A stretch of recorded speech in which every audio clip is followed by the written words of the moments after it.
Hello good morning दोस्तों। Welcome back to new good way. आज दोस्तों 25 सितंबर 2022 और 25 सितंबर 2022 से संबंधित जो भी डेली करंट अफेयर्स के क्वेश्चन बनते हैं इन्हें हम आज डिटेल से डिस्कस करेंगे। तो 25 सितंबर को कौन सा दिवस मनाया जाता है? तो 25 सितंबर को अंत्योदय दिवस के रूप में मनाया जाता है और इसकी शुरुआत वर्ष 2014 में हुई थी।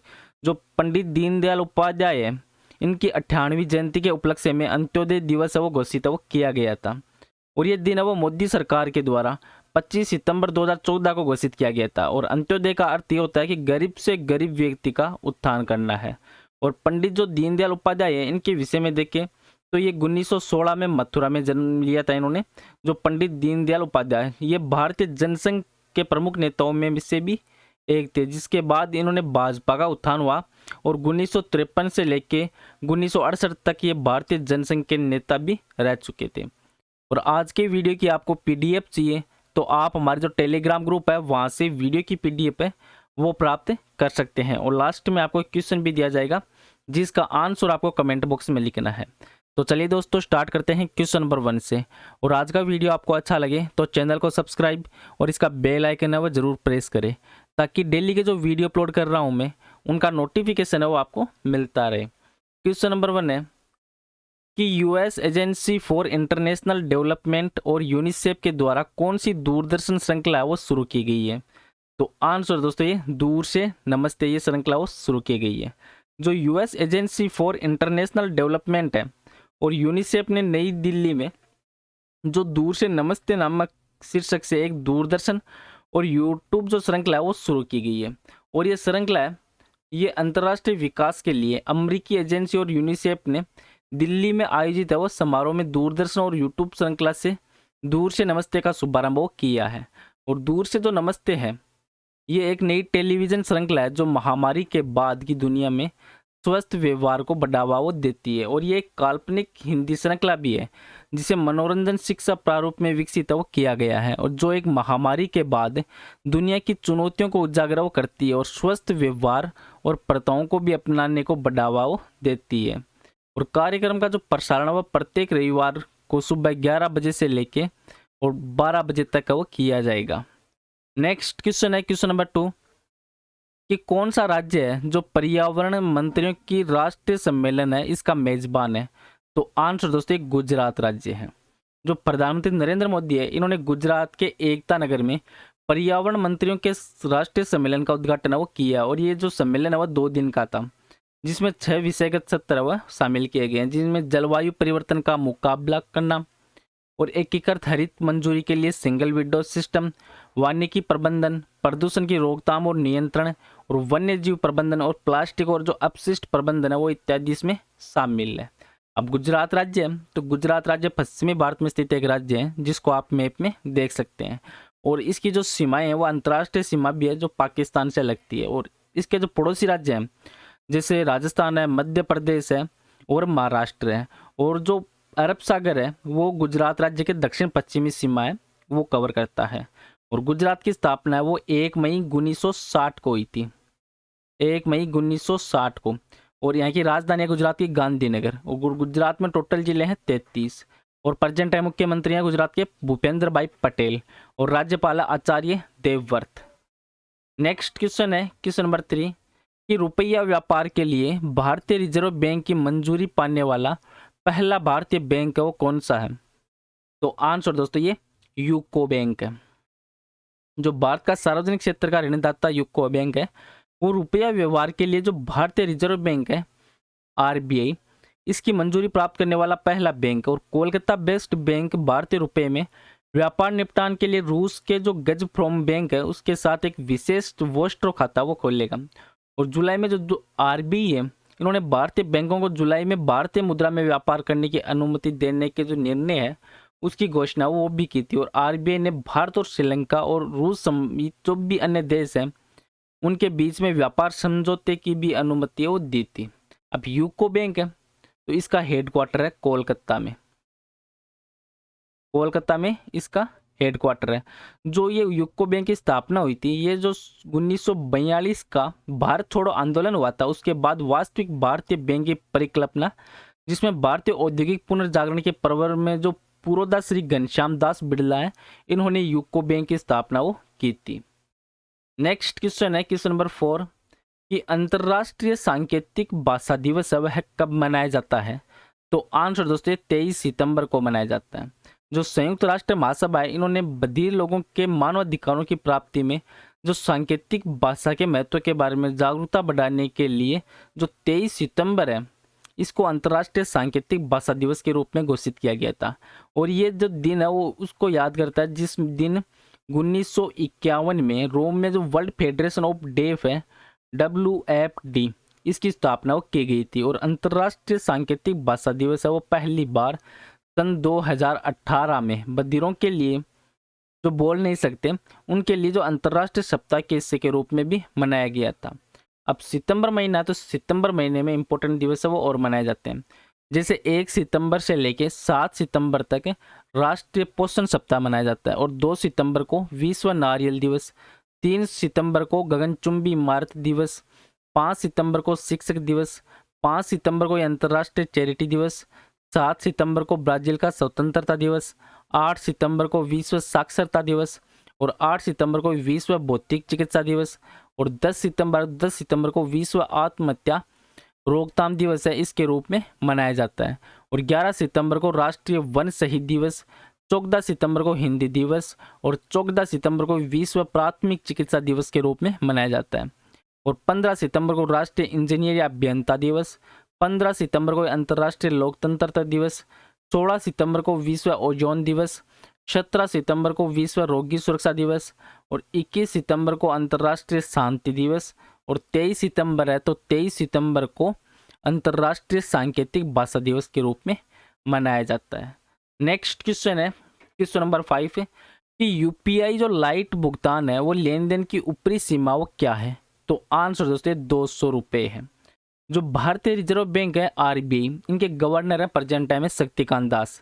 इन्होंने हाल में जो ग्लोबल फिनटेक फेस्ट 2022 है, इसमें 3 प्रमुख जो डिजिटल भुगतान है इस पहल की शुरुआत वो की है। और इन पहलों में जो यूपीआई है और रुपे क्रेडिट कार्ड, यूपीआई जो लाइट है, इसमें Bharat bill pay cross border bill है वो भुगतान शामिल है। और भीम ऐप पर जो यूपीआई लाइट के माध्यम से यूजर्स है वो निकट जो ऑफलाइन मोड में छोटे मूल्य के लेन देन करने के में सक्षम है वो होंगे। और यूपीआई लाइट भुगतान लेन देन की जो ऊपरी सीमा कितनी रखी गई है? तो ये 200 रखी गई है।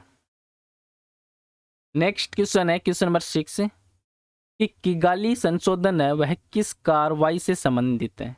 तो आंसर दोस्तों ये हाइड्रोफ्लोरोकार्बन की कमी से संबंधित है। जो अमेरिकी सीनेट है, इन्होंने रेफ्रिजरेट के उपयोग को सीमित करने के लिए ओजोन प्रदूषण पर सन 1987 में जो मॉन्ट्रियल प्रोटोकॉल है उसमें किगाली संशोधन है उसकी पुष्टि की थी।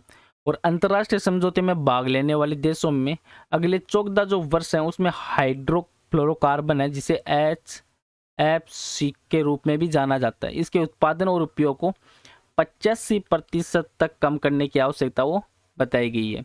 और ये जो कार्बन है इसमें संयुक्त राज्य अमेरिका, चीन और भारत अपने जो HFC को चरणबद्ध तरीके से समाप्त करने और उन्हें जलवायु अनुकूलन जो विकल्प है उनके बदलने के लिए अलग अलग समय सारणी के साथ अलग अलग देशों के समूह में है।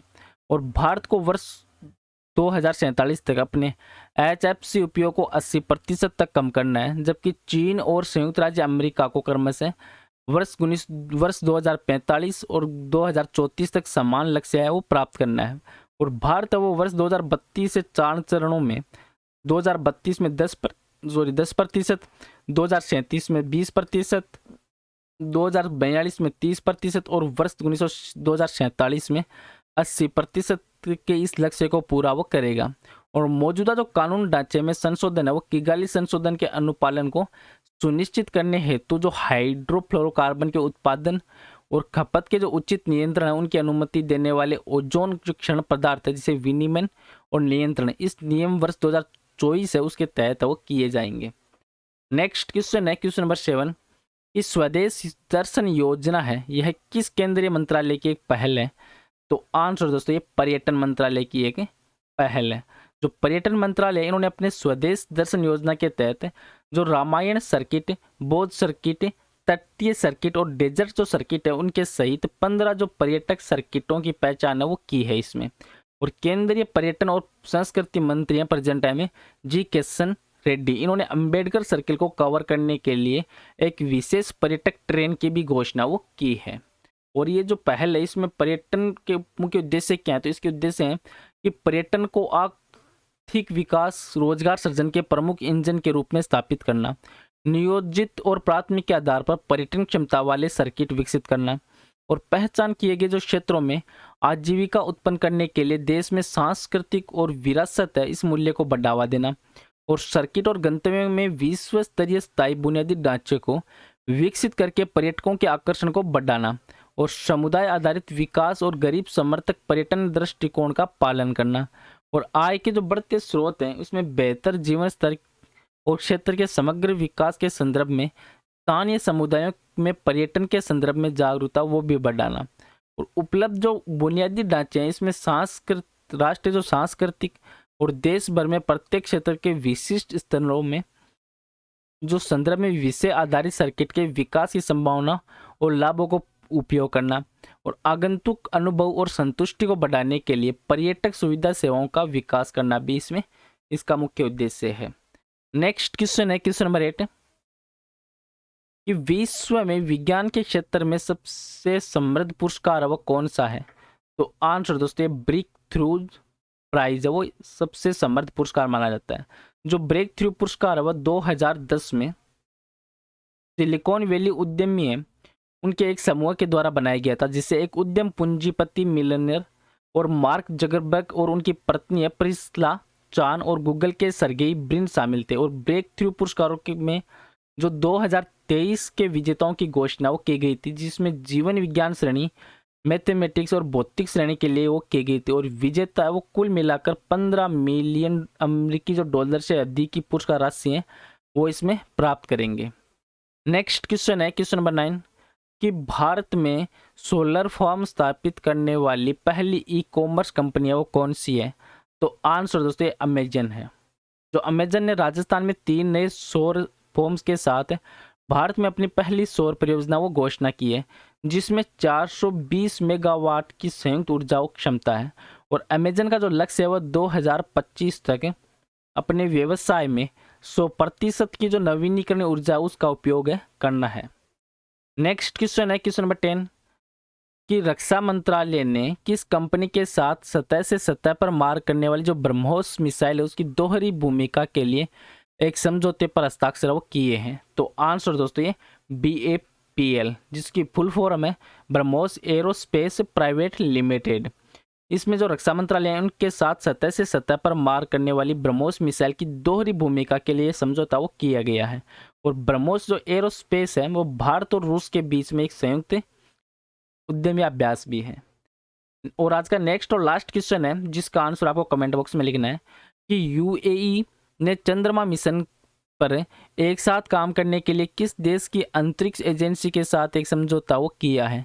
तो इस क्वेश्चन का आंसर आपको कमेंट बॉक्स में लिखना है। और पीछे के वीडियो में भी आपको एक क्वेश्चन दिया था कि पल्ले मंडल को किस बैंक का CEO है वो नियुक्त किया गया है?